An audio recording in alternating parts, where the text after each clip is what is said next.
Bismillahirrahmanirrahim. Assalamualaikum warahmatullahi wabarakatuh. Waalaikumsalam warahmatullahi wabarakatuh. Bapak, Ibu semua, sebelum perkuliahan kita mulai, mari kita berdoa sejenak. Semoga diberikan kelancaran dalam perkuliahan kita. Berdoa mulai. Bismillahirrahmanirrahim. Raditu billahi robba, wa bil islami dina, wa bi muhammadin nabiyya wa rasulah. Rabbi zidna ilma warzuqna fahma. Amin ya rabbal alamin. Ya, Bapak Ibu semua, di pertemuan yang lalu ada penugasan terkait pemikiran dari tokoh-tokoh pendidikan Indonesia. Dari mulai yang populer kita kenal sebagai tokoh pendidikan, ada yang kita kenal sebagai ulama, bahkan ada yang mungkin nggak kenal. Tapi mudah-mudahan Bu Ocun tahu itu. Saya kasih tugas Rohana Kudus ya. Ada Dewi Sartika, ada Rohana Kudus. Kita tahu Dewi Sartika itu masuk dalam daftar pahlawan nasional. Tapi perannya untuk pendidikan apa ya gitu. Yang lebih langka lagi Rohana Kudus itu siapa lagi itu? Mungkin banyak yang bertanya-tanya kayak gitu. Ya. Nah, nanti kita akan mengenal beliau. Ya, nanti kita diskusi terkait dengan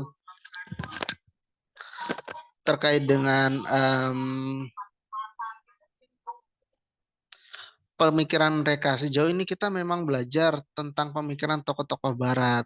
Ada Piaget kita belajar, lalu mungkin ada yang belajar Montessori, segala macam kita belajar. Tapi bagaimana kita mengambil hikmah dari tokoh-tokoh pendidikan yang ternyata dekat sama kita. Ini belum semua, tapi paling nggak ini yang bisa kita kenal dari mulai yang sebenarnya penting, tapi ternyata nggak kenal. Kita kenal tokoh emansipasi wanita sejauh ini Kartini. Ya, ternyata ada sisi lain, tokoh lain, hubungan Kartini dan Agus Salim. Mungkin nanti yang bahas siapa itu Agus Salim, ada kaitannya dengan Kartini. Nah, nanti kita akan coba diskusi lebih lanjut. Mungkin di kesempatan ini kita diskusi untuk 3 orang tokoh dulu. Nanti kita sambung lagi di pertemuan depan. Nah, di pertemuan ini ada unggahan tagihan. Jadi Bapak Ibu unggah PPT yang sudah dihasilkan untuk pertemuan ini. Gitu ya. Ya, sekarang mungkin saya minta Pak Ano udah siap PPT-nya Pak Ano ya terkait dengan tugas Pak Ano Kiai Haji Ahmad Dahlan.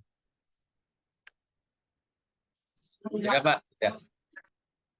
Oke, silakan pada Pak Ano dipersilakan. Kita presentasi 3 dulu, habis itu baru kita diskusi ya.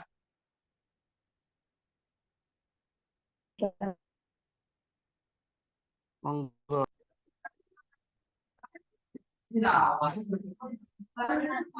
Apa saya sedang di dalam kelas nyambi tadi agak berisik ya.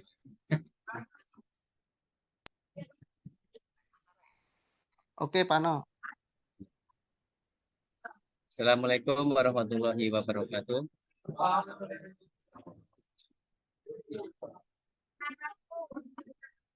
Apakah suara saya terdengar?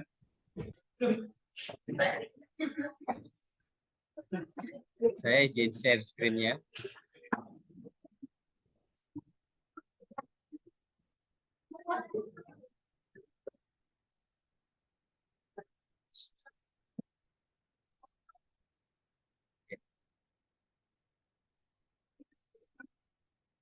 Baik, Bapak Ibu yang saya hormati, untuk kesempatan kali ini izinkan saya untuk menyampaikan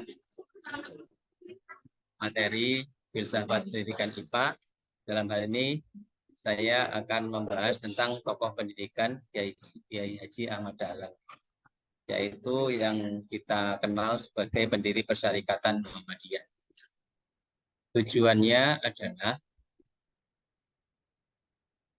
Tujuan penulisan makalah ini adalah mengetahui landasan pemikiran dan sumbangsih pemikiran Kiai Haji Ahmad Dahlan bagi kehidupan masyarakat Islam di Indonesia. Sejarah kehidupan Kiai Haji Ahmad Dahlan.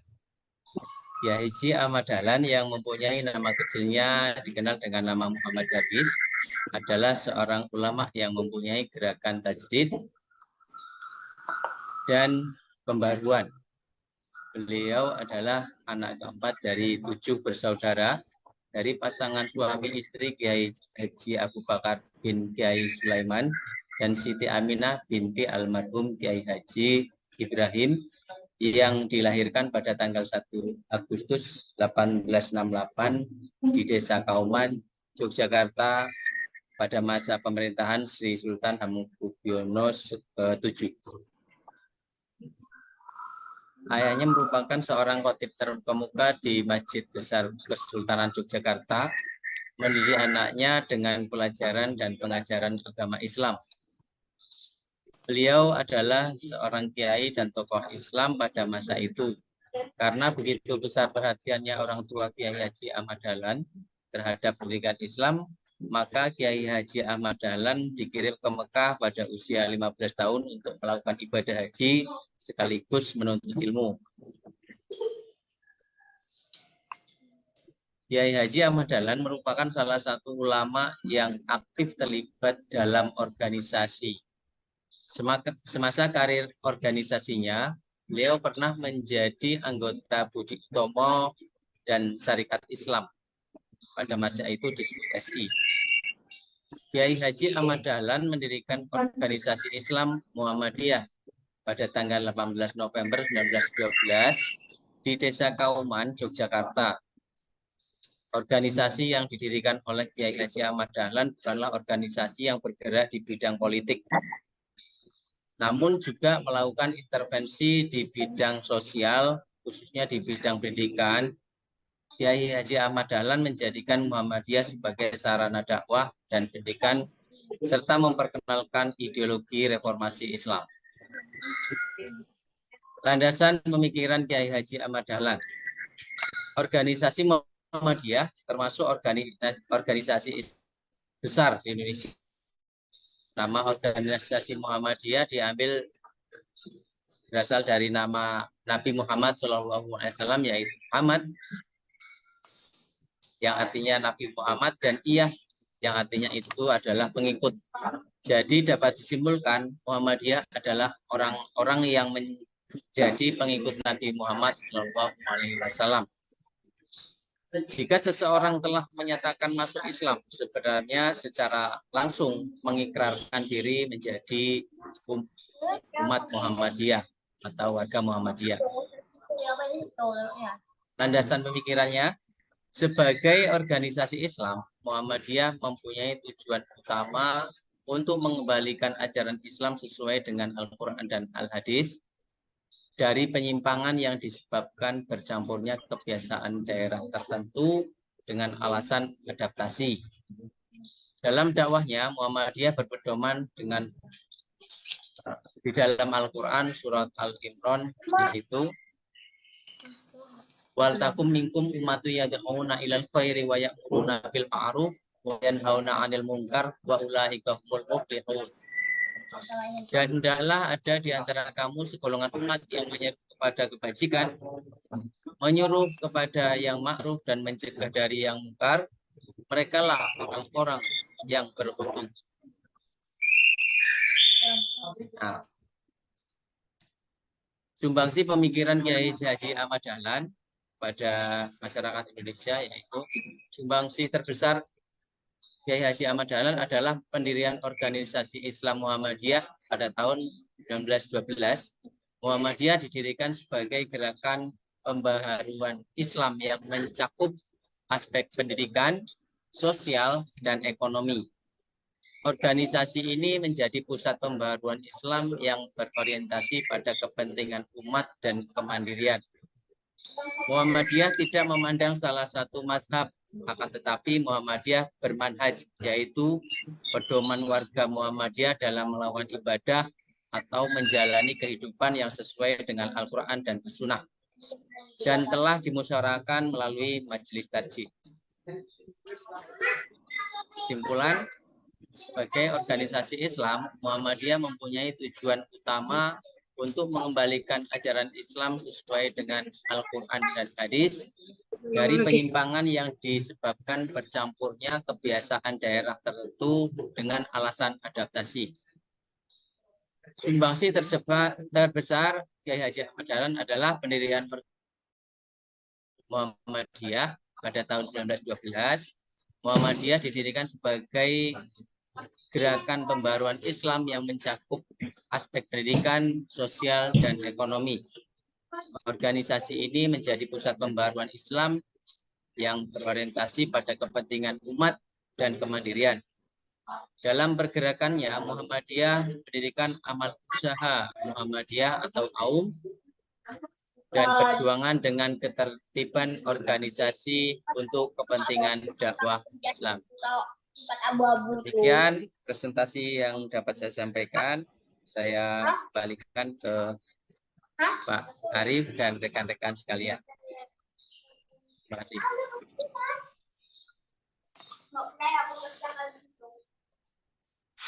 Itu sekilas tentang biografi Kiai Haji Ahmad Dahlan ya. Oke, mungkin masih pembahasan tentang peranan beliau di dunia pendidikan agak kurang rinci ya, tapi nanti itu bisa kita bahas lebih rinci di kegiatan apa diskusi kita nanti ya Pak Ano ya. Oke, terima kasih Pak Ano, bisa stop screen. Kita geser ke ini yang sudah hadir. Sudah hadir. Nah, Bu Fatmi, Iya, Pak. kita minta Bu memaparkan tentang Ki Hajar Dewantara. Peran pemikiran pendidikan Ki Hajar Dewantara. Silakan Bu Fatmi. Iya, bentar di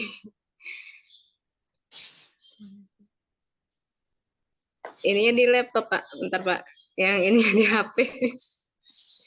Buka dulu di sini.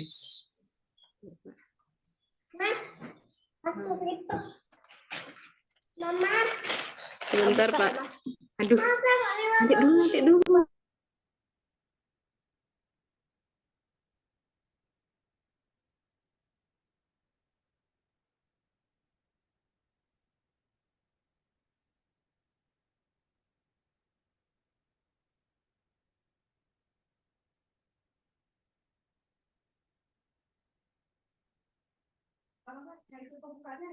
Ya ikut saya lah sih.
Mungkin tadi ada gangguan sedikit. Oke, kita tunggu sambil nunggu Bu Fatmi menyiapkan perangkat tadi kayaknya karena biasa ada anak-anak yang siap bantuin ibunya kalau lagi kerja kayaknya tadi ya mau ikut belajar gitu.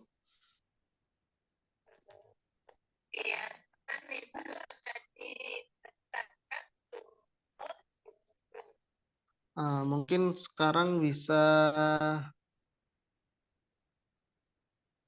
Bu Nelly terkait dengan Kiai Haji Hasyim Asy'ari sudah siap ya Bu Nelly ya? Sudah Pak, insya Allah. Kita coba ke Bu Nelly, nanti Bu Fatmi nyusul setelah presentasi dari Bu Nelly. Kan Bu Nelly. Ya Pak, izin saya screen Pak. Iya, silakan. Sudah muncul belum Pak? Soalnya saya nggak bisa ngelihat saya di laptop. Sudah. Oke. Sudah.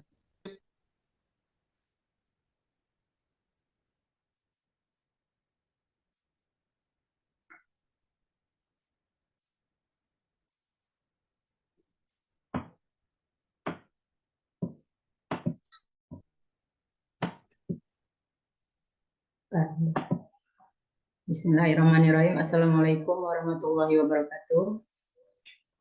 Yang saya hormati Pak Arif dan Pak Ahyani, serta rekan-rekan mahasiswa S2 Pendidikan IPA. Izin menyampaikan tugas filsafat tentang konsep pemikiran pendidikan Islam menurut Kiai Haji Hasyim Asy'ari. Adapun pendahuluannya, pendidikan adalah suatu proses budaya yang meningkatkan martabat manusia sepanjang hidup. Untuk meningkatkan mutu dan arah pendidikan di Indonesia, diperlukan prinsip-prinsip yang tidak selalu muncul secara penuh hanya dari satu perspektif. Oleh karena itu, penting bagi kita untuk menghimpun, mengevaluasi, dan menganalisis berbagai pandangan dari tokoh-tokoh pendidikan. Hal ini bertujuan agar kita dapat mencapai atau mendekati kesempurnaan. Banyak ide dari tokoh-tokoh pendidikan, baik di tingkat global maupun nasional, yang menjadi pegangan bagi praktisi pendidikan di berbagai bidang, termasuk pendidikan termasuk pendidikan umum maupun agama, terutama agama Islam. Salah satu tokoh pendidikan Islam yang terkenal di Indonesia adalah Kiai Haji Hasyim Asy'ari, yang pemikirannya tentang pendidikan telah menjadi pandangan umum dan menginspirasi banyak pendidikan berkualitas yang menggali ilmu dari ajarannya. Adapun rumusan masalahnya, yang pertama bagaimana biografi singkat Kiai Haji Hasyim Asy'ari, yang kedua bagaimana latar pendidikan singkat Kiai Haji Hasyim Asy'ari, yang ketiga bagaimana pemikiran pendidikan Islam menurut Kiai Haji Hasyim Asy'ari, yang keempat apa fungsi pendidikan menurut Kiai Haji Hasyim Asy'ari, yang kelima apa peninggalan dan legasi dari Kiai Haji Hasyim Asy'ari. Tujuan penulisannya untuk mengetahui tentang biografi singkat Kiai Haji Hasyim Asy'ari, untuk mengetahui tentang latar pendidikan Kiai Haji Hasyim Asy'ari, untuk mengetahui tentang pemikiran pendidikan Islam menurut Kiai Haji Hasyim Asy'ari, untuk mengetahui tentang fungsi pendidikan menurut Kiai Haji Hasyim Asy'ari, dan untuk mengetahui tentang peninggalan dan legasi dari Kiai Haji Hasyim Asy'ari. Biografi singkat Kiai Haji Hasyim Asy'ari. Nama lengkap Kiai Haji Hasyim Asy'ari adalah Muhammad Hasyim Asy'ari Ibnu Abdul Al-Walid Ibnu Abdul Al-Halim. Tempat lahir di Desa Gedang sekitar 2 km sebelah timur Kabupaten Jombang, Jawa Timur pada hari Selasa Kliwon tanggal 24 Zulhijjah 1287 atau bertepatan tanggal 14 Februari 1871 Masehi. Dari ibu yang bernama Halimah, putri dari Kiai Usman, pendiri pesantren Gedang, dan ayahnya bernama Asy'ari, salah satu santri dari Kiai Usman. Kiai Haji Hasyim Asy'ari wafat pada jam 3.45 dini hari, tanggal 25 Juli 1947, bertepatan dengan 7 Ramadan tahun 1366 Hijriah, dalam usia 79 tahun. Berkat ibu dan ayahnya, juga keluarga beliau yang berasal dari keluarga yang memiliki pengetahuan agama Islam yang luas dan mendalam, menjadikan Kiai Haji Hasyim Asy'ari yang cerdas, bijaksana, berakhlak, serta menjadi ulama yang terkenal. Adapun latar pendidikan singkat Kiai Haji Hasyim Asy'ari, masa kecil Kiai Haji Hasyim Asy'ari banyak dihabiskan untuk menimba ilmu agama, adapun guru pertamanya adalah ayahnya sendiri. Kemudian beliau dimasukkan ke Pondok Pesantren Wonokojo di Probolinggo, Pondok Pesantren Bangkalan, dan Pesantren Suwalan Panji di Sidoarjo. Kemudian melanjutkan studi lebih kurang 7 tahun di Kota Suci Mekah, belajar dengan ulama-ulama besar. Kemudian beliau kembali ke Indonesia dan mengajar di pesantren ayahnya, baru kemudian mendirikan pesantren sendiri di daerah sekitar Cukir, pesantren Tebu Ireng pada tanggal 6 Februari 1906.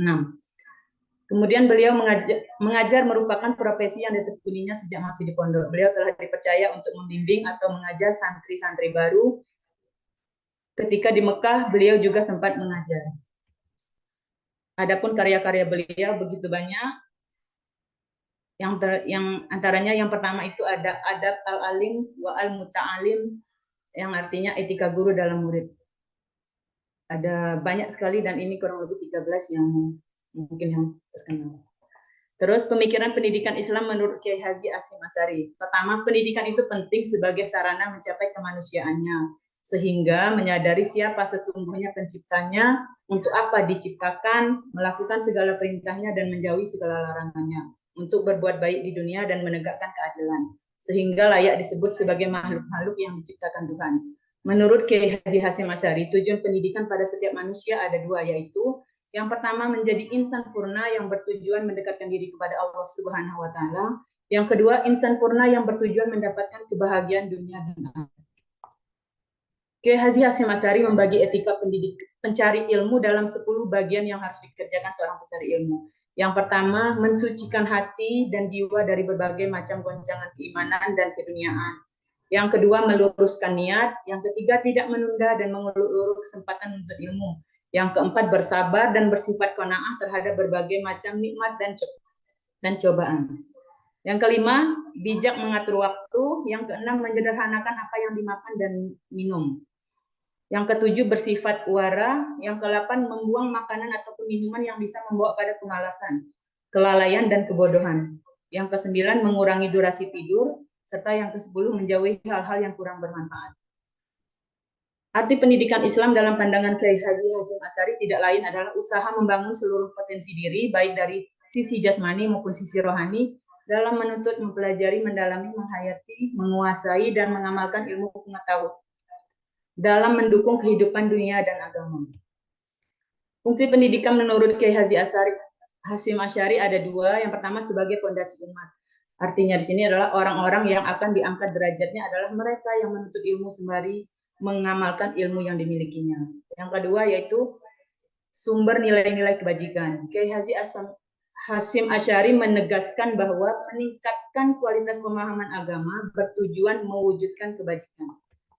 Peninggalan dan legasi dari Kiai Haji Hashim Asy'ari yang pertama yaitu ia adalah pendiri organisasi Nahdlatul Ulama atau NU. Yang kedua, pendidikan Islam berupa pesantren tradisional ataupun pesantren modern yang bernuansa Nahdlatul Ulama dan madrasah-madrasah yang bernuansa Nahdlatul Ulama. Terus kitab-kitab atau karya-karyanya seperti adab al-alim wa al-muta'alim. Demikianlah presentasi saya tentang Kiai Haji Hashim Asy'ari. Lebih dan kurangnya saya mohon maaf. Saya akhiri, wabillahi taufiq wal hidayah. Wassalamualaikum warahmatullahi wabarakatuh. Waalaikumsalam warahmatullahi wabarakatuh.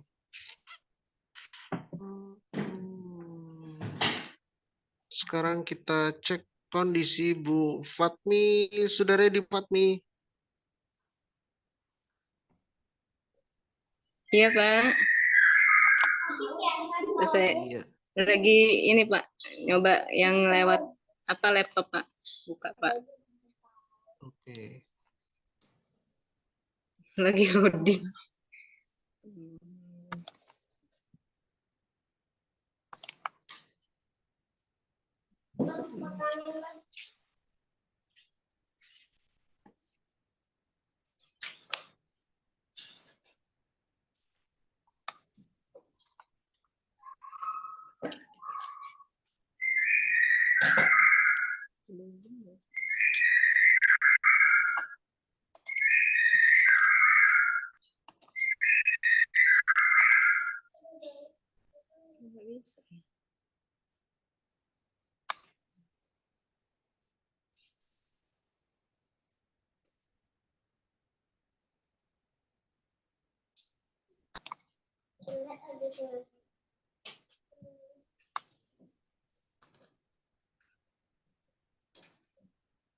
Masuk. Iya. Recording in progress. Bentar, Pak, saya matiin satu, Pak. Oh, materinya dikirim ke Pak Budi atau Mbak Sukma. Ini kayaknya ada noise suara juga ini sama Iya. interface satunya. Materi dari Bu Fatmi dikirim saja. Oh iya. Dikirim ke Spada ya, Pak? Dikirim di WA grup aja. Oh iya. Sebentar, Pak.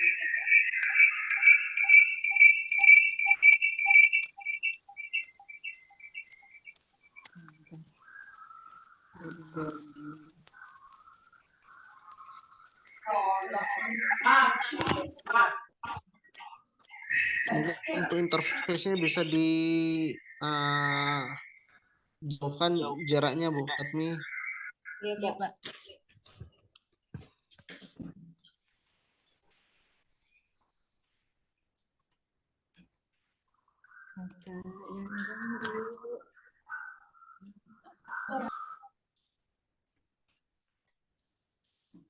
Di grup filsafat ya.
Iya dulu. Lalu terus sih. Oke. Sambil nunggu Bu Fatmi ngirim file, kita bisa diskusi sebentar. Apa Sudah, yang Pak. Bapak Ibu tahu tentang Kiai Haji Ahmad Dahlan dan Kiai Haji Hasyim Asy'ari? Selain beliau berdua adalah pendiri dua organisasi besar, Iya. yang satu mendirikan Muhammadiyah, yang satu mendirikan NU. Selain itu, apa yang Bapak Ibu tahu sumbangsih dari pemikiran beliau berdua terhadap pendidikan yang ada Indonesia hingga legasinya yang masih ada hingga sekarang?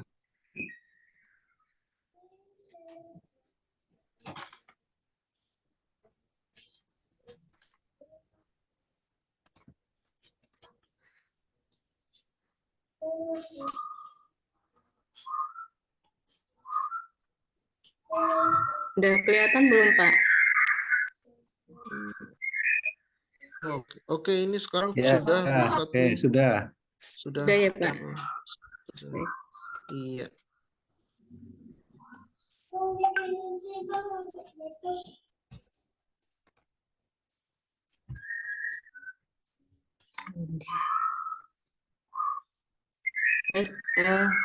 Mulai ya, Pak?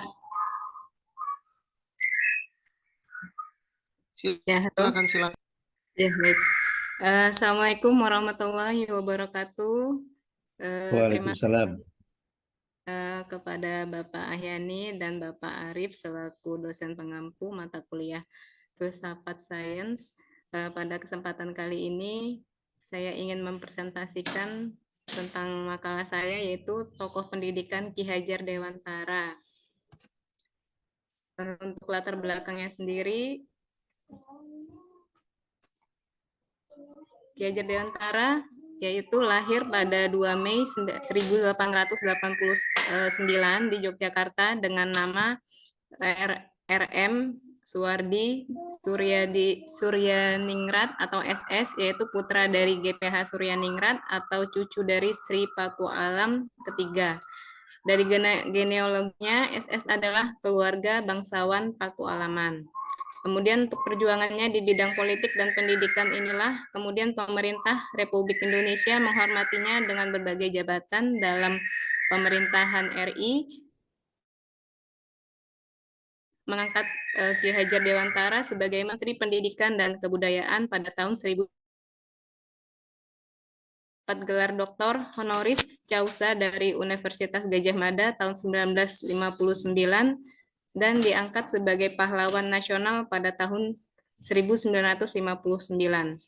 Meski perjuangannya belum selesai untuk mendidik putra bangsa, jelas jelas Ki Hajar Dewantara mempelopori lahirnya pendidikan di Indonesia.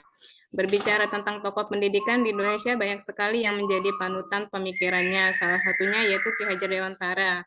Dia adalah salah satu dari beribu-ribu tokoh di Indonesia yang dalam hal pendidikan dia adalah Bapak Pendidikan. Selain itu juga Menteri Pendidikan Indonesia yang pertama, sehingga Presiden menjadikan hari lahirnya sebagai Hari Pendidikan. Kemudian untuk landasan pemikirannya, landasan pemikiran Ki Hajar Dewantara terkait pendidikan di Indonesia yang pertama yaitu dalam pandangan Ki Hajar Dewantara, pendidikan umumnya berarti daya upaya untuk memajukan bertumbuhnya budi pekerti, yaitu kekuatan batin atau kekuatan batin dan karakter, pikiran, yaitu intelek, dan tubuh anak. Itu dikutip dari Rohman A. tahun 2011. Menurut Ki Hajar Dewantara, pendidikan dan pengajaran mempunyai arti tersendiri. Pendidikan memberikan atau mengajarkan anak akan pengetahuan, sedangkan pengajaran tersebut lebih kepada pemberian contoh atau sikap terhadap anak tersebut. Kemudian landasan pemikiran yang ketiga, ada dua konsep yang diajarkan, yaitu pertama konsep tripusat pendidikan yang menegaskan bahwa pendidikan yang diterima peserta didik terjadi di 3 lingkungan, yaitu lingkungan keluarga, lingkungan perguruan, dan lingkungan kemasyarakatan. Kemudian yang kedua, konsep yang kedua yaitu sistem Among adalah suatu sistem pendidikan yang berjiwa kekeluargaan dan bersendikan kodrat alam dan kemerdekaan. Sistem Among menurut cara berlakunya disebut sistem Tuturi Handayani. Kemudian yang keempat, sistem Among yang berjiwa kekeluargaan bersendikan 2 dasar. Yang pertama ada kodrat alam sebagai syarat kemajuan dengan secepat-cepatnya dan sebaik-baiknya. Kedua, yaitu kemerdekaan sebagai syarat menghidupkan dan menggerakkan kekuatan lahir dan batin anak agar dapat memiliki pribadi yang kuat dan dapat berpikir serta bertindak merdeka. Kemudian, dalam sistem Among, pendidik atau guru disebut sebagai pamong yang bertugas untuk mengajar dan mendidik anak didik. Menurut Ki Hajar Dewantara, pendidikan adalah usaha kebudayaan yang bermaksud memberikan bimbingan dalam hidup tumbuhnya jiwa raga anak didik agar dalam garis-garis kodrat pribadinya serta pengaruh-pengaruh lingkungan mendapat kemajuan hidup lahir dan batin. Itu menurut Suratman 1987. Kemudian sumbangsih pemikiran Ki Hajar Dewantara di bidang pendidikan Indonesia yang pertama, sistem Paguron, yaitu menurut pandangan Ki Hajar Dewantara merupakan suatu sistem pendidikan nasional karena sistem pendidikan ini berorientasi pada nilai-nilai kultural, hidup kebangsaan, serta kemasyarakatan Indonesia. Gagasan Paguron ini mencakup pengertian bahwa Paguron sebagai tripusat pendidikan, yaitu sebagai tempat guru, sebagai tempat belajar, dan sebagai tempat pendidikan dalam masyarakat. Kemudian gagasan Ki Hajar Dewantara sendiri menciptakan pendidikan berbentuk pondok asrama terwujud secara fisik melalui pembangunan SMA Taruna Nusantara di Magelang pada tahun 1990. Untuk penjabaran sistem pondok ini tampak dalam bentuk kerjasama antara taman siswa yang didirikan oleh beliau sendiri dengan ABRI ketika sepakat mendirikan SMA Taruna Nusantara. Kemudian untuk sumbangsih yang selanjutnya, dipilihnya sistem Paguron dari Ki Hajar Dewantara ini, sistem pondok yang dimaksud Ki Hajar Dewantara besar sekali faedahnya, yaitu faedah pertama membuat murahnya belanja, dan faedah kedua guru-guru dan murid hidup bersama setiap hari. Kemudian melihat banyaknya peran dan sumbangsih pemikiran Ki Hajar Dewantara terhadap pendidikan di Indonesia, bila dicermati mulai dari Indonesia belum merdeka, dia sudah menyumbangkan banyak pemikirannya, mulai dari membangun partai yang berlandaskan nasional, selain itu membangun sekolah rakyat atau taman siswa, sebab pada masa itu sekolah di Indonesia belum berlandaskan nasional, sehingga dia berinisiatif untuk membangun sebuah sekolah, yaitu taman siswa, yang sampai sekarang semakin maju, bahkan sudah menjadi sebuah Universitas Yogyakarta, dan sudah mempunyai banyak cabang di Indonesia. Kemudian untuk peninggalan Dan legasi Ki Hajar Dewantara ini ada dua. Yang pertama ada ajaran-ajaran dari Ki Hajar Dewantara. Yang pertama tentang konsepsi tentang kepemimpinan, yaitu demokrasi dan kepemimpinan, serta trilogi kepemimpinan. Kemudian yang kedua, konsepsi tentang kebudayaan yang meliputi pembinaan kebudayaan nasional yang dikenal dengan TRIKON, yaitu kontinuitas, konsentrisitas, dan konvergensi, dan perwujudan kebudayaan nasional. Kemudian pedoman operasional praktis meliputi Tripantangan, Trihayu, Trisaksi Jiwa, Tringa, Triko, Trijuang, dan Trien.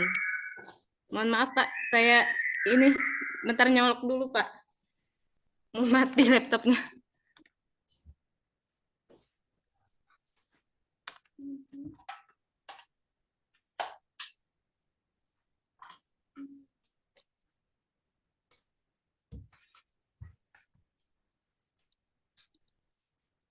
Kemudian untuk peninggalan dan legasi Ki Hajar Dewantara ada beberapa semboyan.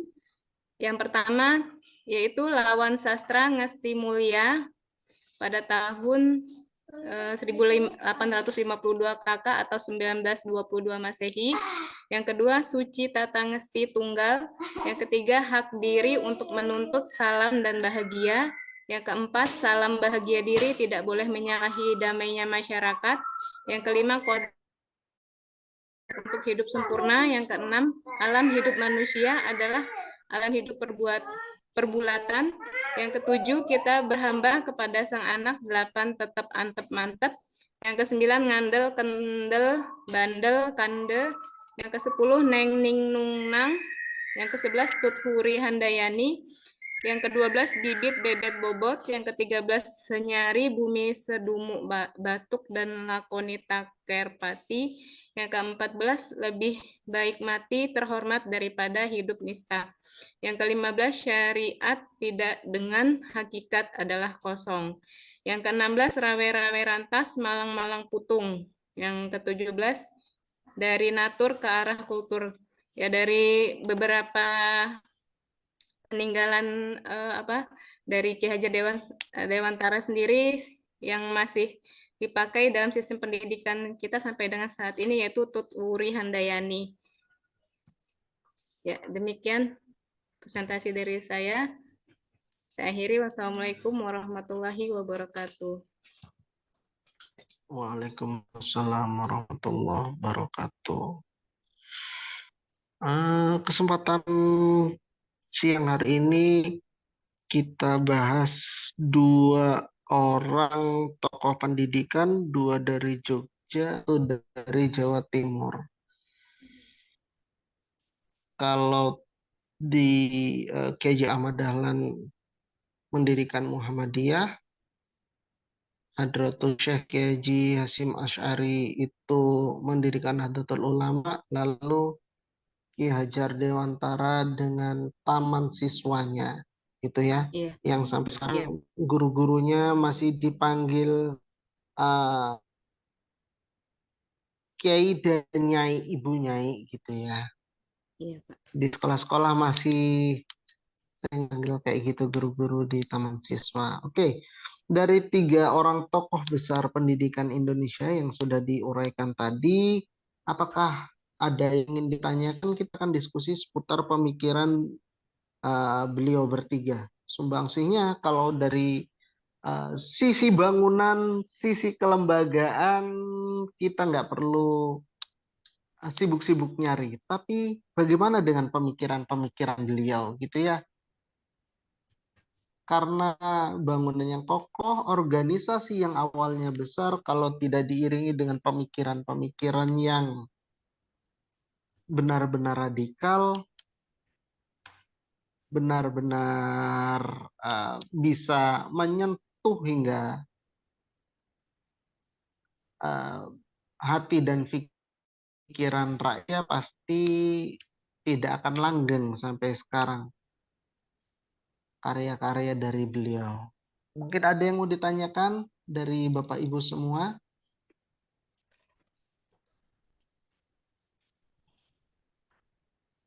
kalau kata Bung Karno, pemikiran dari Kiai Ahmad Dahlan itu adalah sosok progresif pendidikan Indonesia. Itu kata Bung Karno. Kira-kira kenapa dia progresif ya?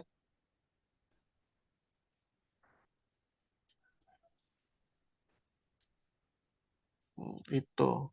Terus kalau Kiai Haji Ahmad Dahlan itu progresif, yang lain apa?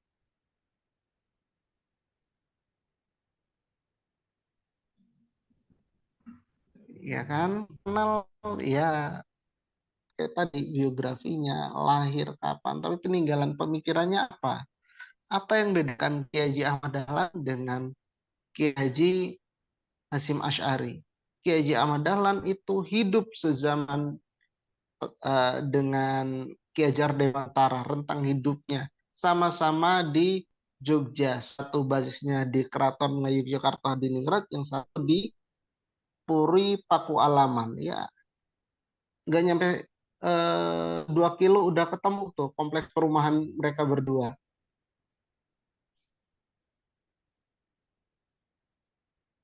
Yang satu sempat mengenyam pendidikan di Belanda, dua yang lainnya mengenyam pendidikan di eh, Arab Saudi.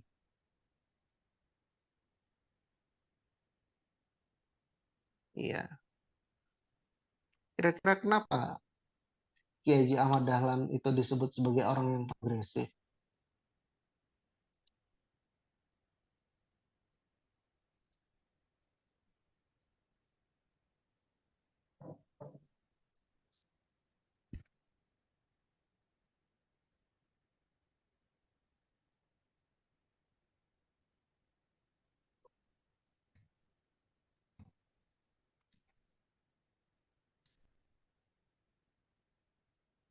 Gimana Bapak Ibu, nggak ragu, kita sering-sering diskusi di sini.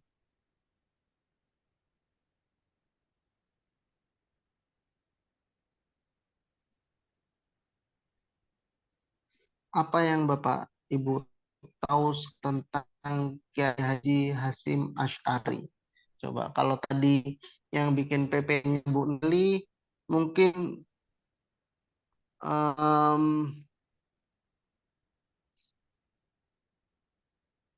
Mbak Kiko, siapa itu Kiai Haji Hasyim? Siapa dia? Nah, kita saling cross check aja deh.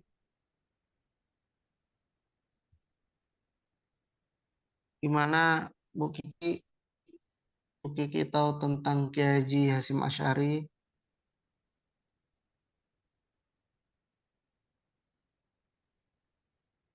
Pemahaman saat ini masih ke itu Pak, pendiri Nahdlatul Ulama. Kalau pemikiran tentang pendidikannya belum. Hmm, legasi yang ditinggalkan selain organisasi Nahdlatul Ulama apa ya?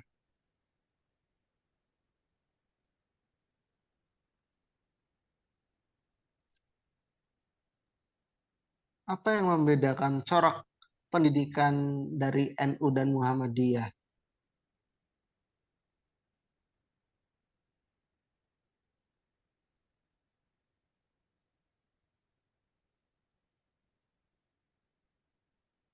Bu Ocun mungkin. Apa yang membedakan corak pendidikan NU dan Muhammadiyah? Sama-sama dua-duanya tokoh Islam, tapi ada bedanya. Kayak tadi Bu Nelly sampaikan, kitabnya banyak yang dihasil oleh Kiai Haji Hasyim Asy'ari. Kalau basis pondok, Izin, pondoknya lebih banyak dari Muhammadiyah. Iya, silakan Bu ya, Ocun. izin menjawab ya Pak. Ya nanti kalau ada yang kurang tepat Iya, diluruskan.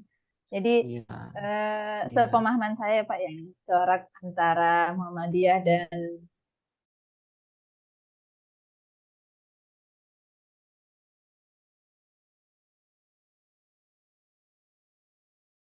NU. Kalau Muhammadiyah itu kan memang Pak ya. Jadi kitab-kitab itu mungkin dari hasil komik beberapa wali ataupun tokoh-tokoh Islam terdahulu gitu. Jadi dibukukan sebagai nantinya bisa sebagai apa ya, pedoman dalam proses pendidikan selanjutnya. Namun untuk apa namanya, Muhammadiyah, jadi kan basisnya kan memang kembali lagi ke Al-Quran dan Al-Hadis gitu. Jadi semua kegiatan pendidikan itu apa ya, kita kembalikan bagaimana konsep Islam pada Al-Quran dan Al-Hadis gitu. Mungkin cukup Pak. Terus untuk menjawab yang apa tadi, Kiai Haji Ahmad Dahlan di apa tadi Pak ya? Ya intinya kalau Bung Karno bilang Kiai Haji Ahmad Dahlan itu merupakan tokoh yang progresif gitu ya Pak ya. Jadi di sini kan Kiai Haji Ahmad Dahlan itu termasuk orang yang berani gitu ya, orang yang berani dalam merubah pendidikan yang sifatnya berkemajuan gitu ya. Memang misalkan tradisi dulu itu seperti ini benar-benar dirubah gitu, benar-benar apa ya, berani dalam menentang istilahnya apa ya, adat istiadat yang selama ini turun-temurun selalu dilakukan. Ini Kiai Haji Ahmad Dahlan berani untuk meluruskan bagaimana apa ya pandangannya dalam agama Islam seperti ini gitu. Mungkin itu yang dapat saya sampaikan Pak. Terima kasih, mohon diluruskan.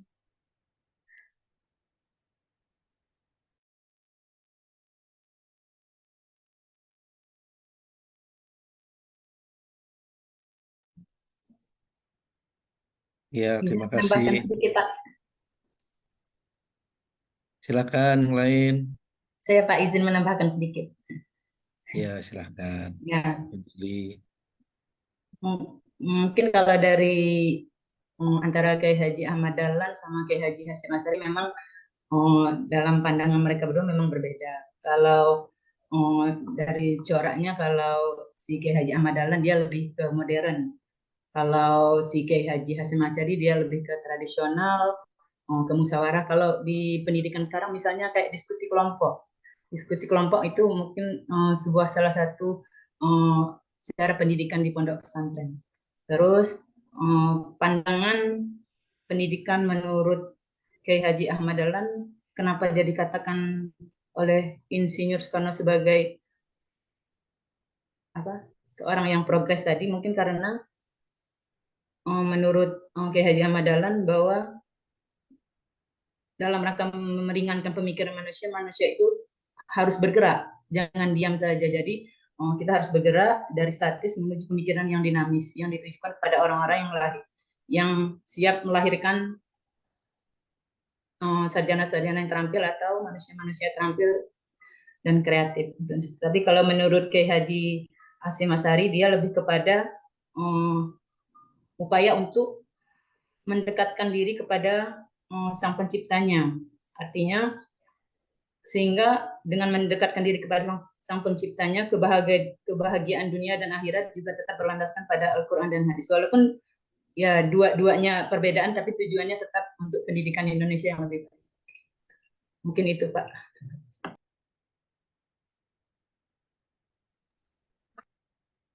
mana Pak Rip? Ada? Saya berpendapat sedikit ya Pak ya. Iya boleh, yang banyak Iya, juga boleh. silakan. Ya. Ano, boleh. Ya. Seperti yang sepengetahuan saya itu dari Kiai Haji Ahmad Dahlan dan Kiai Haji Hasyim Asy'ari itu pernah belajar di luar negeri itu bersama-sama. Lalu setelah selesai dari studinya itu beliau berdua kembali ke Indonesia. Dalam prakteknya Kiai Haji Ahmad Dahlan itu langsung terjun untuk berdakwah menyempurnakan akidah-akidah yang tidak sesuai dengan ajaran Islam. Tetapi Kiai Haji Hasyim Asy'ari beliau menulis sebuah buku, Pak. Menulis beberapa buku sehingga yang tadi dikatakan, yang disampaikan oleh Bu Nelly tadi, banyak kitab itu karena Kiai Haji Hasyim Asy'ari itu sekembalinya dari studinya itu beliau menulis merangkum daripada beberapa pengetahuan yang sudah didapatkan di masa studinya itu. Sehingga sebenarnya antara NU dan Muhammadiyah itu sebenarnya dari awalnya itu memang sama gitu loh. Memang dari pokok yang sama, tetapi untuk mengapa terjadi beberapa perbedaan itu Kiai Haji Hasyim Asy'ari itu mengedepankan kultur budaya yang masih kental dengan masyarakat Indonesia, sehingga kultur budaya itu masih masuk ke dalam ranah peribadatan yang dilaksanakan oleh umat Islam pada umumnya, khususnya pada warga NU kan gitu. Untuk di Muhammadiyah itu cenderung Kiai Haji Ahmad Dahlan itu adalah memurnikan ajaran-ajaran Islam yang bersifat masih bercampurnya dengan adat-adat dan kebiasaan-kebiasaan masyarakat Indonesia sebelum Islam itu masuk. Itu saja Pak, terima kasih.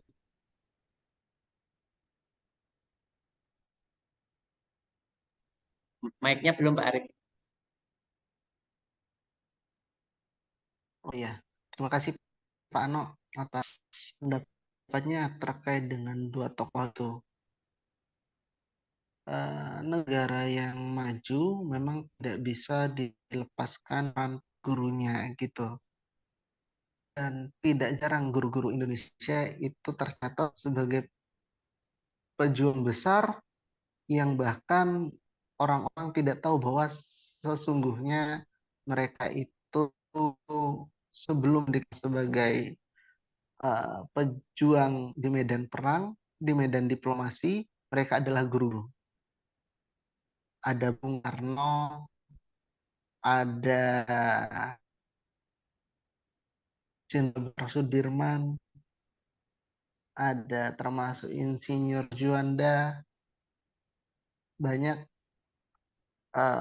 pejuang-pejuang kita yang dulu belajar lalu mengamalkan ilmunya sebagai seorang guru atau sambil berdiplomasi beliau juga menyumbangkan curah akhirnya sebagai seorang guru gitu ya. Nah, kita punya dua tokoh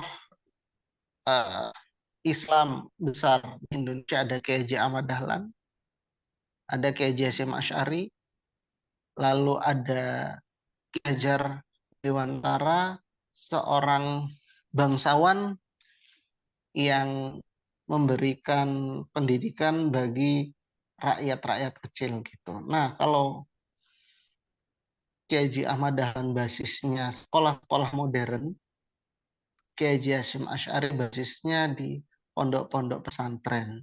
Tapi sekarang memang sudah ada saling silang. Sekarang Muhammadiyah mulai banyak mendirikan pondok, Nahdlatul Ulama mulai banyak mendirikan sekolah-sekolah umum gitu.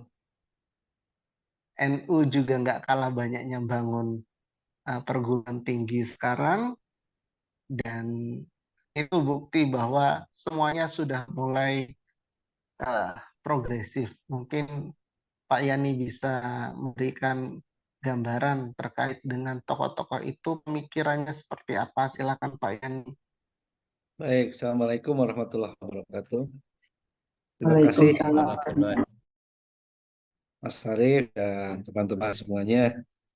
Diskusinya bagus ya. Kalau nggak dipaksa begini, kayaknya kita jarang membaca para founding fathers kita. Itu founding fathers kita itu, para pendiri negara. Ya. Tiganya. Yang memberikan fondasi bagaimana sebuah negara atau pendidikan negara itu ada dan maju. Ya.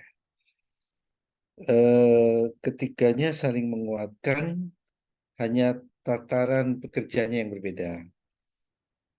Wilayah pekerjaannya yang ada penekanan itu, bukan berbeda sih.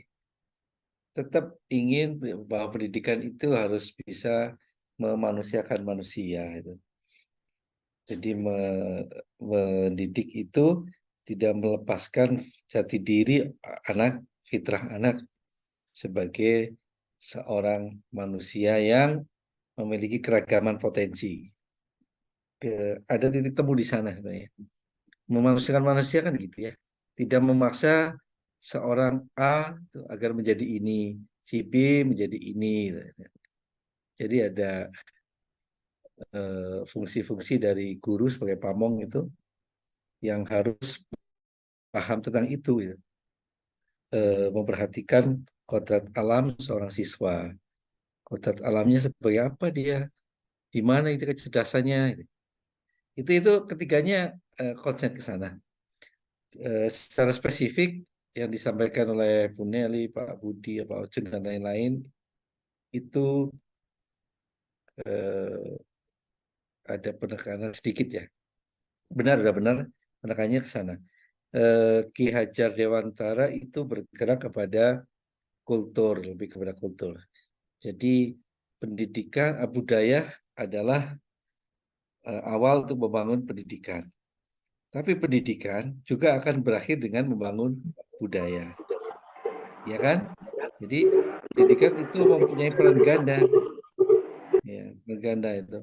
Harus berbudaya, tapi juga nanti harus melahirkan budaya. Nah, itu seperti apa itu udah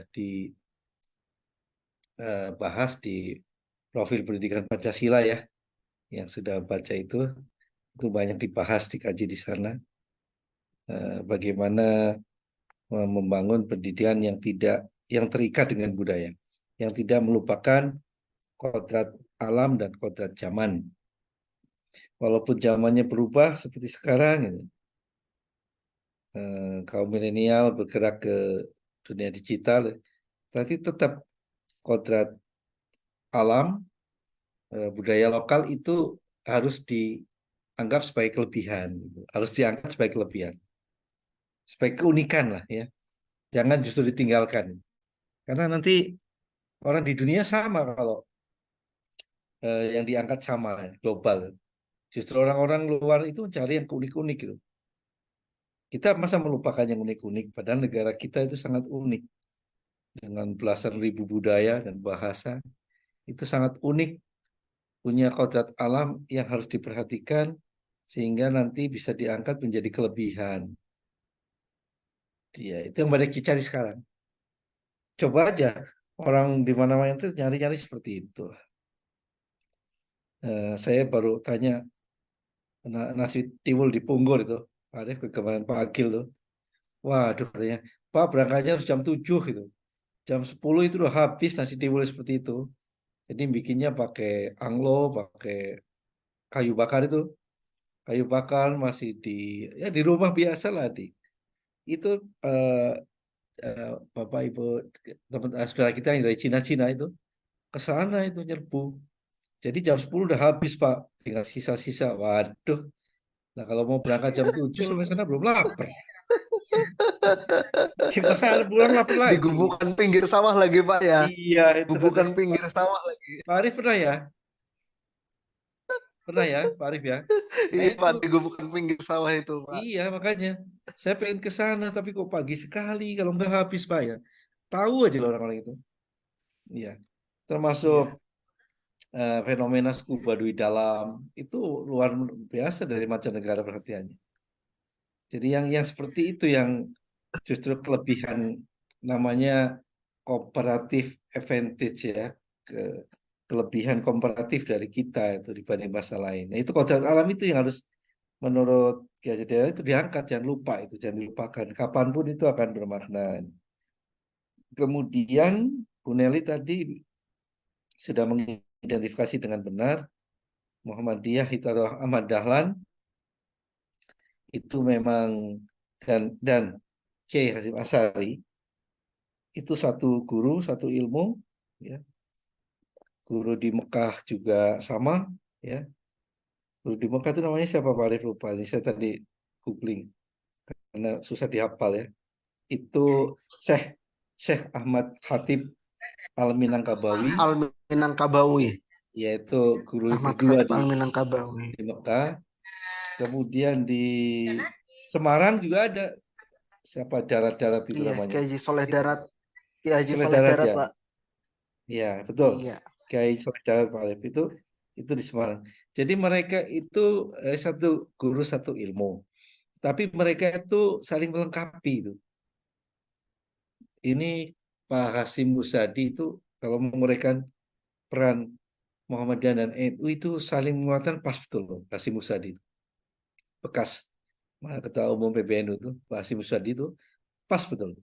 Jadi NU bergerak di sini, Muhammadiyah di sini. Itu pembagian peran saja itu. Pembagian peran saja. Jadi strateginya yang berbeda itu. Tujuannya sama, strateginya berbeda. Pohonnya sama. Kalau ada ranting yang berbeda ya wajar lah. Tanaman tuh rantingnya juga bisa ada yang besar, ada yang kecil, bentuknya macam-macam itu. Itu wajar. Tapi pohonnya kan sama. Pohonnya sama, hanya di level ranting ada yang berbeda. Dan itu juga bukan wilayah yang namanya wajib yang utama bukan ya. Hanya ranting-rantingnya saja. Jadi kalau kita perhatikan Hasyim Asy'ari itu mendekati Islam dengan kedekatan budaya betul. Jadi disebut Islam tradisional ya. Jadi diangkat dari hal-hal yang budaya lokal, kemudian Islam masuk. Karena dia membuka pintu, ya, membuka pintu seperti inilah caranya. Dan Kiai Ahmad Dahlan itu melanjutkan proyeknya Hasyim Asy'ari ya. Kalau sudah dibuka pintu, ya udah masuk ke rumah. Obrolannya beda dengan ketika membuka pintu ya. Kira-kira begitulah. Sudah dibuka pintunya begini, oke, udah. Kita tinggal masuk, obrolan di rumahnya harus berbeda dengan obrolan di luar ketika ngetok pintu itu. Dan dua-duanya saling menguatkan, saling melengkapi. Termasuk disinggung oleh Pak Arief, itu ternyata juga mengalir ke dalam bentuk-bentuk pendidikannya ini. Jadi ciri khas itu dibawa oleh Hasyim Asy'ari dan Ahmad Dahlan ke dalam lembaga pendidikan yang dibangunnya itu. Ya, pesantren yang dulu betul, yang memang masih seperti itu, sekarang sudah banyak yang unggul ya, yang terpadu, yang unggul itu, dan seterusnya dan seterusnya. Ya, prinsipnya kalau Ahmad Dahlan itu modernis ya, modernis itu dalam hal manajerial juga kelihatan sekali. Manajerial sekolah Muhammadiyah, amal usaha lah, rumah sakit Muhammadiyah itu pendekatan modernisnya kelihatan sekali. Manajemennya, manajerialnya, cara modernis itu kelihatan. Jadi memang yang diisi oleh Ahmad Dahlan kan gitu. Ketika sudah ada Islam, yang seperti tadi, yang kultural, Islam kultural, itu bagaimana agar Islam itu tertata, well organized, sehingga bisa menghadapi Belanda penjajah. Karena kalau tidak well organized, akan terus ditindas oleh Belanda, diperalat. Sehingga Ahmad Dahlan itu rela buruh di sekolahnya Belanda. Walaupun waktu itu dikafir-kafirkan oleh orang Islam yang lain, yang tradisional. Tapi Ahmad Dahlan itu tujuannya satu. Kalau saya ingin menyaingi Belanda, saya harus masuk ke wilayah Belanda. Makanya dia rela jadi guru di sekolah Belanda. Karena ingin mencuri ilmunya. Ya, ditirulah rumah sekolahnya, lembaga kesehatannya ditiru oleh Ahmad Dahlan, sehingga bisa menjadi sebuah amal usaha yang well organized, yang modern, yang tertata dengan baik, dan itu yang barangkali tampilannya sudah tidak kumuh lagi. Wah, Islam ternyata nggak kumuh, Islam itu modern itu. Nah, itu juga mengangkat jati diri Islam agar tidak terus-menerus dipojokkan oleh Belanda. Belanda inginnya begitu, jangan sampai orang Islam itu melek organisasi, melek manajemen, sehingga mudah ditaklukkan itu. Inginnya kan Belanda itu. Nah, Ahmad Dahlan nggak mau. Kalau orang mau bersaing ya kita harus masuk ke wilayah mereka. Ya seperti itu strateginya, melengkapi yang sudah diawali oleh Hasyim Asy'ari. Jadi dua-duanya sangat berjasa. Legacy itu peninggalannya itu sangat banyak ya. Jadi legacy yang penting memang bukan materi ya, bukan bangunan, tapi idenya. Ya, ide-idenya, karya-karyanya itulah yang menjadi diteruskan oleh pengikutnya. Kalau hanya bangunan ya sudah pada ambruk habis.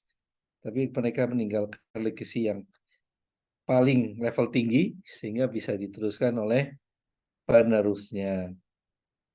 Tadi banyak hal yang diungkap oleh yang lainnya termasuk Pak Budi ya. Pak Budi juga sudah saya singgung lah tadi ya. Pak Budi jadi penekanannya di situ. Ada penekanan strategi yang berbeda dari ketiganya, tapi tujuannya sama. Yang Ki Hajar Dewantoro pendidikan kultural, kalau Islam kultural, kalau Ki Hajar Ahmad Dahlan Islam modernis atau Islam progresif gitu. Arahnya gitu. Dan semuanya harus kita pelajari karena semuanya itu bermanfaat untuk kita. Semuanya saling melengkapi itu. Komplementaris ya, saling melengkapi. Jadi kalau kita bisa memadukan ketiganya, Indonesia aman sesuai dengan Pancasila itulah ya. Sesuai dengan itu. Dan itu harusnya begitu emang. Ya, tidak bisa tidak kita harus memadukan ketiganya secara baik. Dan itu sudah dirintis di Indonesia. Dan yang penting tidak banyak orang politikus masuk ke pendidikan itu aja. Kalau udah politikus susah. Pendidikan politik wah susah. Ini yang bikin susah, kurikulum berubah-ubah, anggaran dipotong aja udah susah. Jadi kalau yang masuk kayak mereka ini, waduh aman Indonesia. Terus maju. Seperti itu ya, Pak Arief. Dari saya, terima kasih. Saya kembalikan ke Pak Arief. Iya. Oke, terima kasih Pak Yani. Tadi kita juga belajar tentang apa? Ki Hajar Dewantara yang tujuan pendidikannya dan prosesnya itu memanusiakan manusia. Manusiakan manusia itu memberikan semuanya sesuai dengan tahap perkembangannya. Waktu kita di kelas kemarin kita sempat diskusi ya terkait dengan teori perkembangan kognitif menurut Piaget itu ya, yang ada sensori motor, praoperasional, operasional konkret hingga operasional formal. Sebenarnya kan itu juga upaya memanusiakan manusia. Kita banyak bercermin keluar, sementara nilai-nilai itu sebenarnya bisa dipadankan dengan pemikiran para tokoh-tokoh hebat itu. Lalu Tripusat Pendidikan, tadi Bu Fatmi juga sampaikan, pendidikan itu bukan cuma berpusat di sekolah dan guru, tapi juga di keluarga, di orang tuanya, di masyarakat juga iya. Tapi kondisinya sekarang banyak orang tua yang ketika anaknya sudah di sekolah, maka seolah-olah lepaslah tanggung jawab orang tua itu. Baik buruknya anak tergantung pada pendidikan di sekolah. Padahal kan nggak kayak gitu. Di sekolah walaupun judulnya full day school, masuk jam 7, pulang jam 3 atau setengah 4, tapi kan lebih banyak mereka ada di rumah, bahkan di masyarakat. Tantangannya sekarang bagaimana orang tua itu bisa membentuk karakter anak. Kan di sekolah nggak jarang, terutama di TK, kita lihat anak-anak, misal menurut teori perkembangan yang di 1 hingga 24 bulan, bahkan hingga 7 tahun, anak itu cenderung menirukan apa yang sering dilakukan oleh sekitarnya. Saya percaya kalau di sekolah, di TK, di SD itu nggak ada yang ngajarin buang sampah sembarangan. Tapi ketika di rumah mungkin ada orang tuanya makan apa, mungkin lagi jalan-jalan kemana, sampah lempar gitu aja. Itu kan merusak konsep yang ada di anak, termasuk yang kata Ki Hajar Dewantara tadi, tripusat pendidikan. Pendidikan itu bukan cuma di sekolah, di rumah juga harus dididik. Penting banget. Itu beban ini ya, bapak-bapak muda, ibu-ibu muda yang ada di sini. Jangan menyerahkan semua bebannya kepada sekolah. Mungkin yang ibu-ibu guru ngerasakan kondisi itu mungkin ya, tekanan, pressure, Pak Guru juga iya. Ketika anaknya dididik, kita coba didik orang tuanya marah, sedangkan di rumah dibiarkan begitu aja. Kenakalan remaja, anak-anak keluar malam. Itu kan harusnya adanya peran lingkungan dalam membentuk karakter si anak. Kenapa kalau di satu kota kita nggak berani buang sampah sembarangan, namun ketika kita ada di jalan raya Natar, habis minum aqua jendela dibuka, kita lempar gitu aja botolnya. Ya kan? Itu jadi tantangan kita bersama. Pemikiran-pemikiran dari tokoh-tokoh besar pendidikan itu. Bagaimana Kiai Haji Ahmad Dahlan dibilang Ustadz kafir. Ngajar kok pakai biola. Gitu ya.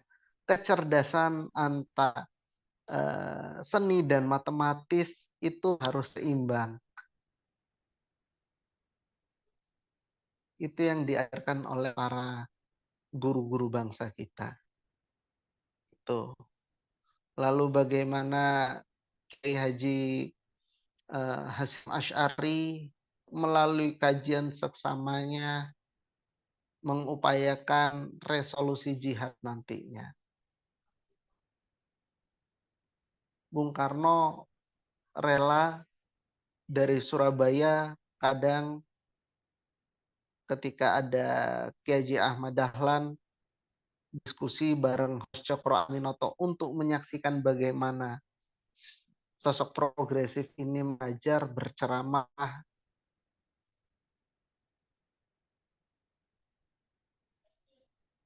Itulah kelebihan dari beliau-beliau semua yang bisa kita ambil intisarinya. Kita jadikan pembelajaran, kita ambil hikmahnya.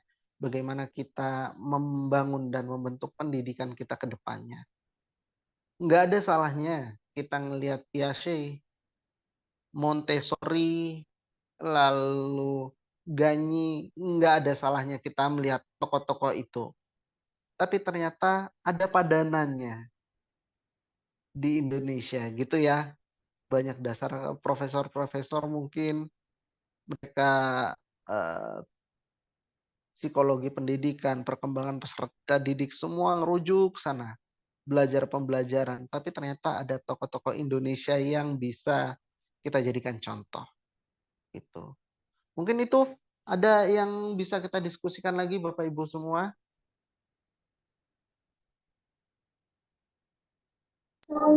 Saya Pak, bentar dikit. Iya, silakan. Iya. Walaupun sekarang itu Muhammadiyah itu sebagai organisasi yang diakui sangat besar ya Pak, sudah besar sekali di Indonesia, di wilayah kita. Tapi di tempat saya Pak, ini kebetulan saya kemarin membuka cabang baru di Tulang Bawang, cabang Kecamatan Kedung Meneng, dan di Pasena juga ya di Teladas Pak. Di Teladas, iya, ya. Terus nyatanya dari beberapa kader itu setelah mengikuti pelatihan itu mantap lagi Pak. Tapi kalau begitu terjun ke masyarakat, intinya kalau Muhammadiyah itu kan yang bergerak itu kan paling dasar itu ranting ya Pak, ranting. Iya. Mereka itu kalau di ranting itu masih banyak yang takut gitu loh Pak, takut atau masang plang aja itu sampai istilahnya di rumahmu kayak gitu Pak. Jadi itu bagaimana sih untuk menguatkan daripada ranting-ranting yang baru dibentuk itu Pak. Itu, terima kasih Pak. Iya. Ya, Pak Budi, itu terkait dengan strategi dakwah ya.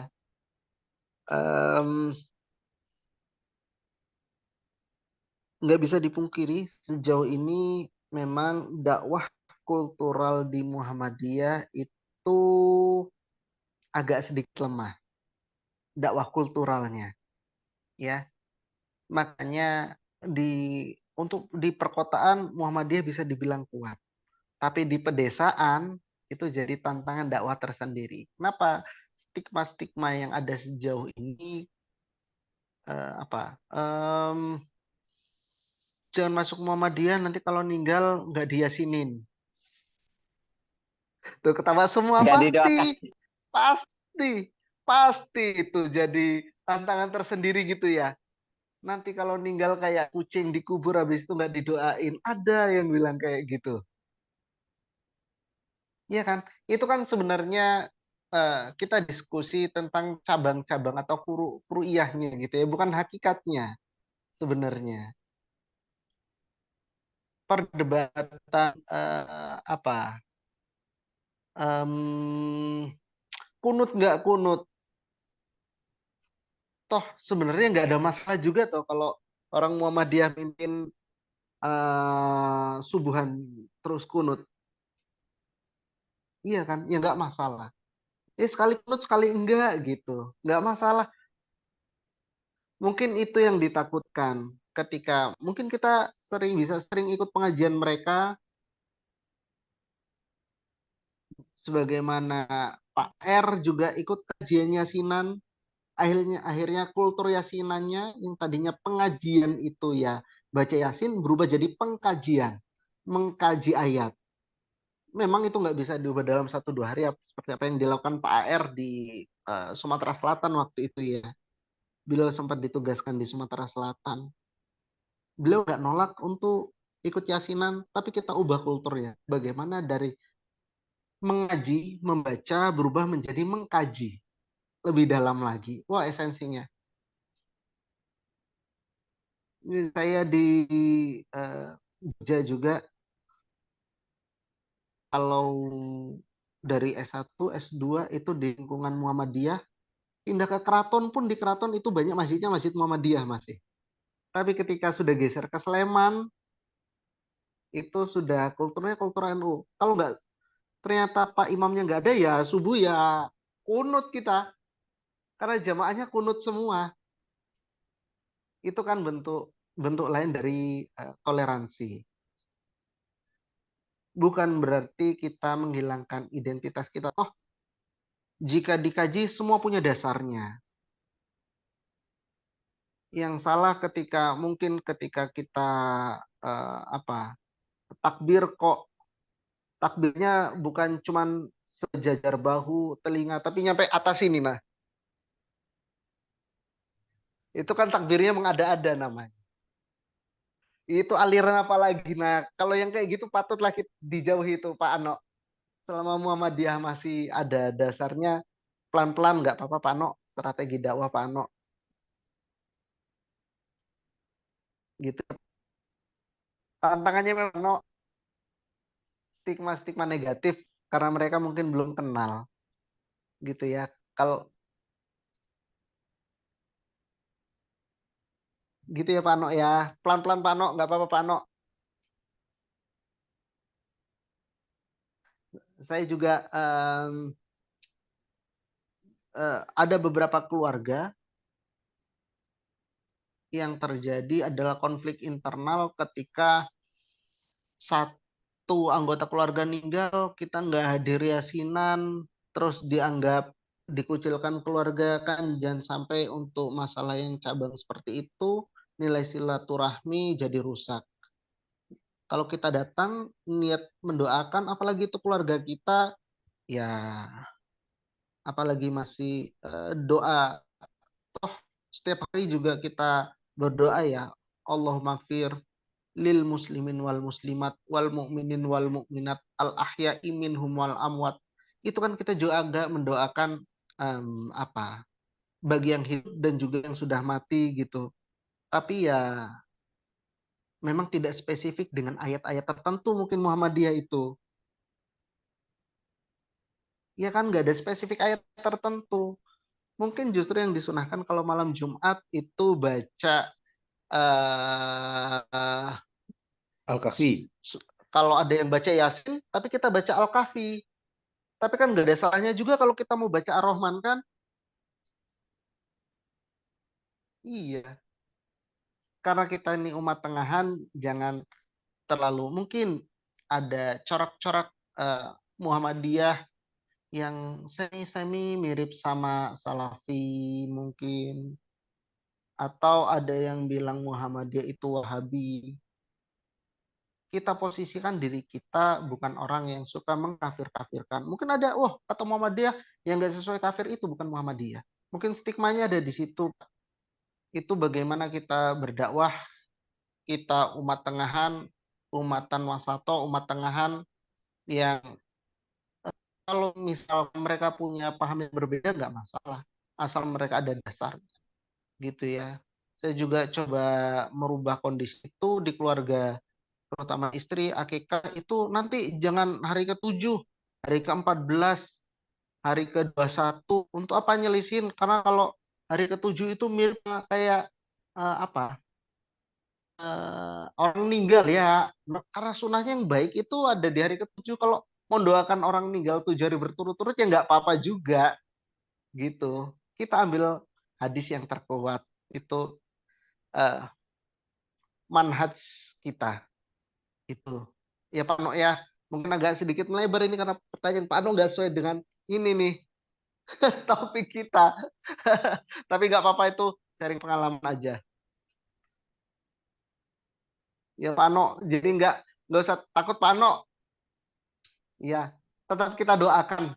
Nggak kita lepas, abis meninggal dikubur nggak didoakan, tetap didoakan itu keluarga kita.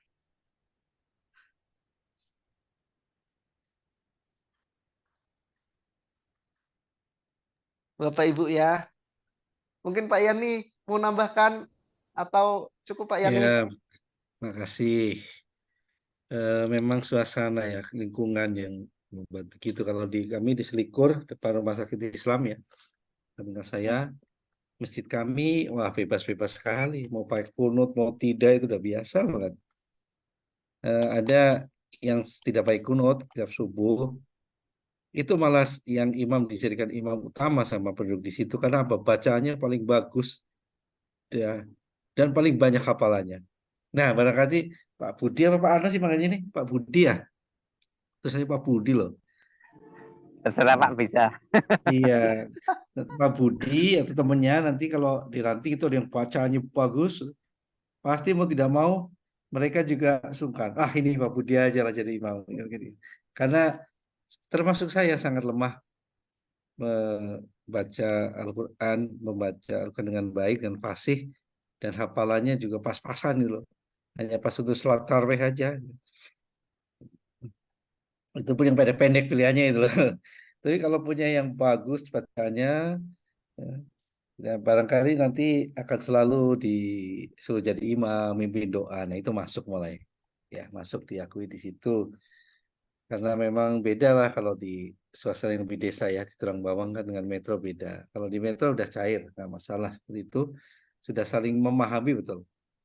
Di asinan tidak hadir juga dia nggak masalah, udah tahu dia. Kita sholat subuh, ya kadang-kadang ada kunut, ada tidak, sudah sangat biasa. Tidak sama sekali jadi masalah, jadi kunjingan. Udah, itu sudah tidak menjadi masalah. Nah, kalau udah sampai kondisi itu, masyarakatnya udah bagus tuh masyarakatnya. Sudah bisa saling menghargai. Dan kita juga sama lah toleran. Sekali datang lihat Pak Arif nggak apa-apa, itu nggak rutin ya. Sekali-kali datang. Iya. Iya Pak. Nggak masalah loh, kita niatnya baca Al-Quran, baca doa, udah gitu aja Iya. gitu.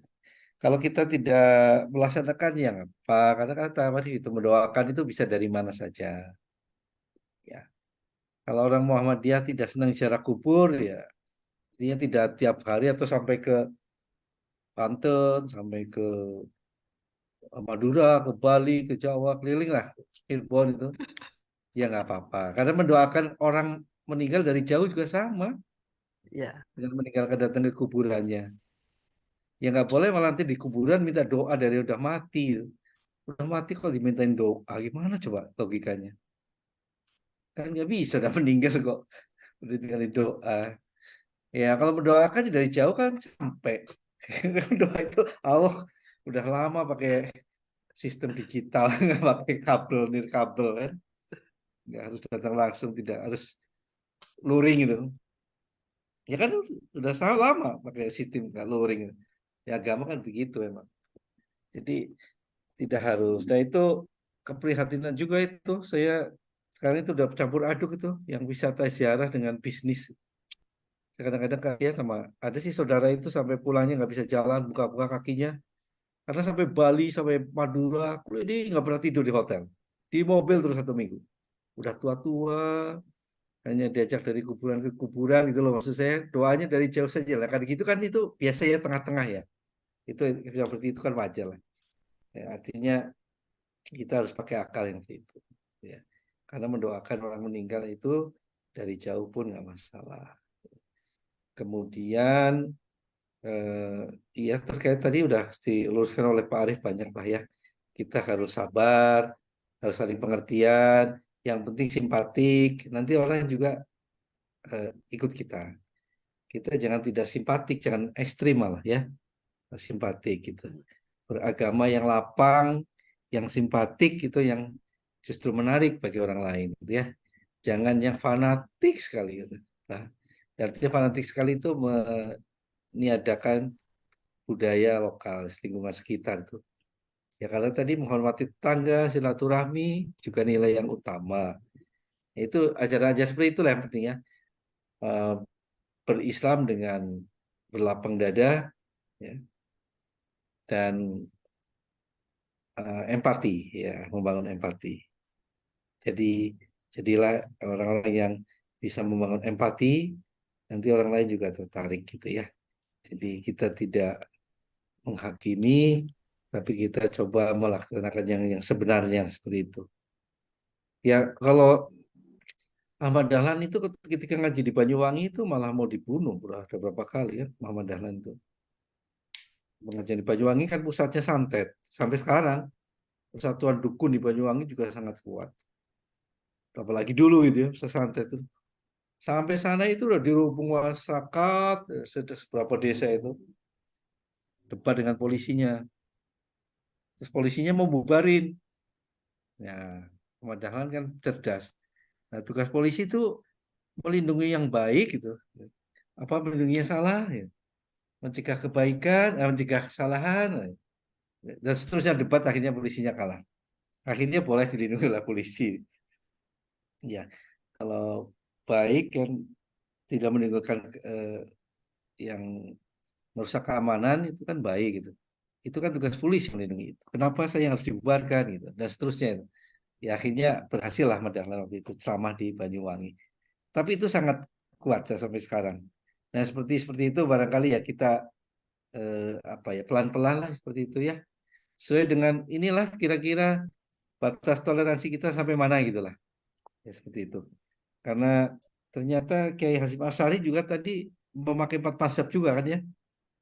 Bukan hanya Syafi'i kan. Tadi saya baca dari yang disampaikan oleh teman-teman itu. Hasyim Asy'ari juga penganut 4 mazhab. Bukan hanya Syafi'i itu.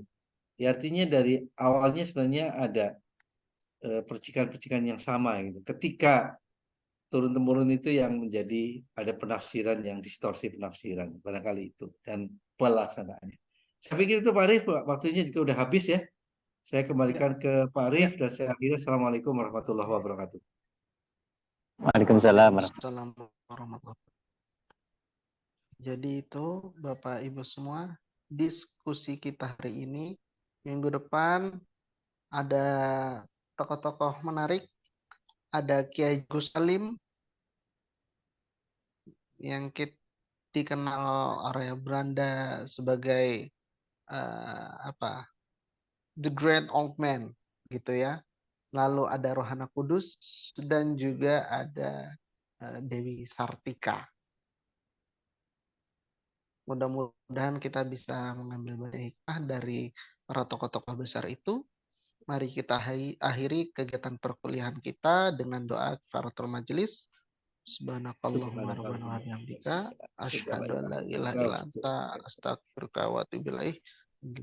Terima kasih. Wassalamualaikum warahmatullahi wabarakatuh. Waalaikumsalam warahmatullahi wabarakatuh. Warahmatullahi wabarakatuh. Terima kasih Pak. Ya, sama-sama.